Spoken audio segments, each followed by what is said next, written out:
I remember when they first invented the PsVita. When I first got one, I drove to a Jack in the Box. It was kinda sketchy, and then, wait a minute, that's not how I got the PsVita, that's how I got the 3DS. I got the Vita actually recently, but why don't I just make up a cool story anyways, huh? So there I was, stranded on a deserted island, just me and the Vita. I had to learn how to fish,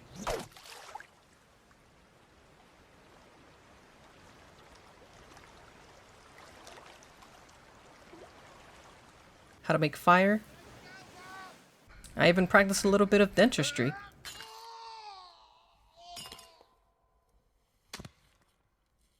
And of course I made a raft to escape the island, with a porta potty sail / sleeping quarters of course.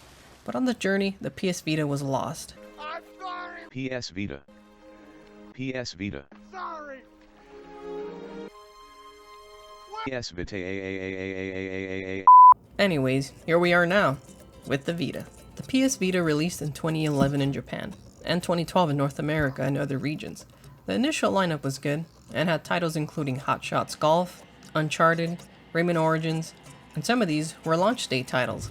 The PS Vita launched at $249, same as the 3DS, and the 3G model was $299. And just like the 3DS, it had a price cut to $199 in 2013. The PS Vita was maybe too ahead of its time at launch. By 2011-2012, the smartphone industry was well established and mobile games were really popular, so the Vita was going to have a tough time competing, but yet the 3DS was a huge success in the same time frame. The PS Vita though was marketed as a home console on the go. The graphics were really good, some of the games were AAA games. In the following years, saw more games released, and the release of the PS4 overshadowed the Vita. And Sony focused on the PS4 and the Vita became just part of that PS4 ecosystem with a remote play feature and the PlayStation TV release. And Sony themselves dropped support for the system in 2015. And finally the Switch release put the final nail in the coffin, not just for the Vita, but for the 3DS as well.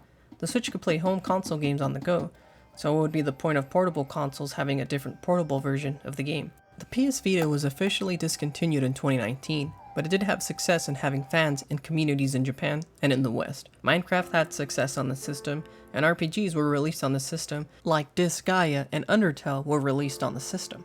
Big titles like Need for Speed Most Wanted, games like these weren't released on the 3DS, and of course the one game the 3DS never got, a Call of Duty game. Albeit a PS Vita specific Call of Duty, but still, you can see that it had a lot of potential, and third-party support was just as good as first-party support on the system. Persona, Stardew Valley, Minecraft, Spider-Man, etc. But when comparing to the 3DS, it does seem that the PS Vita is lacking in terms of the entire game library. But that could be because of the PS4 situation, and the 3DS had the Wii U, so Nintendo needed the 3DS more than Sony needed the PS Vita.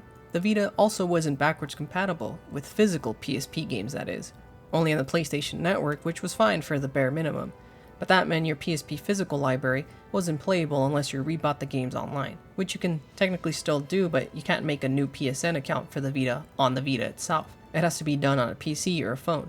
The store was going to shut down back in 2021, but the decision was reversed for now. Ever since I saw a friend play FIFA on the Vita and shoot the ball by using the back touchpad, I knew I had to get the system, 11 years later. But it's never too late to buy a game system that you've always wanted.